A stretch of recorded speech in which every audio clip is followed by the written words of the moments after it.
আসসালামু আলাইকুম প্রিয় দর্শক, আশা করি সকলেই খুব ভালো আছেন। তো প্রতিদিনের মতো আজকে আরেকটি সুন্দর মজার গল্প নিয়ে চলে আসলাম আপনাদের মাঝে। তো চলুন শুরু করা যাক। আজকের গল্প হলো বউয়ের নীল শাড়ি। তো চলুন শুরু করা যাক। এই নীল শাড়িটার দাম কত সাহেব? দোকানদার বলছে, বেশি না, মাত্র 750 টাকা।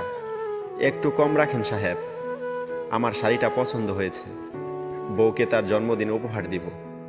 লোকটির কথা শুনে দোকানদার বলে, ঠিক আছে, তোমার জন্য মাত্র 500 টাকা। ঠিক আছে সাহেব, আমি কালকে রাতে আসবো নিতে। আপনি শাড়িটা বিক্রি করিয়েন না। কেন, আজ নিবে না? না, আজ রিক্সা চালিয়ে তেমন কামাই করতে পারি নাই। দোকানদার বলছে, ওহ ঠিক আছে, কাল আসিও। আচ্ছা। এর পরের দিন সেই রিক্সাওয়ালা দিনের বেলায় প্রচুর ভাড়া মারতে থাকে, একটু বেশি টাকার আশায়। সন্ধ্যার সময় টাকা গুনে দেখে মাত্র 400 টাকা হয়েছে, কিন্তু শাড়িটা নিতে গেলেই 500 টাকা লাগবে। এখন এই টাকা কোথায় পাবে বুঝতে পারছে না। তাই মন খারাপ করে সেই শাড়ির দোকানে চলে গিয়ে বলে, সাহেব, এই শাড়ির থেকে একটু কম দামের শাড়ি নেই, যেটা দেখতে এমনই হবে। দোকানদার বলে, কেন, এটা কি হলো? আসলে সাহেব, আমি এত টাকা রোজগার করতে পারি নাই তো, তাই।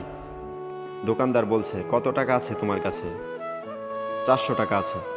ঠিক আছে, আজ 400 টাকা দাও, কাল আবার আসিয়া বাকিটা দিয়ে যাইও। দোকানদারের কথাটি শুনেই লোকটির মুখে যেন হাসির বন্যা বয়ে গেল। ঠিক আছে সাহেব, আমি কাল এমন টাইমে দিয়ে যাব। আচ্ছা দিও।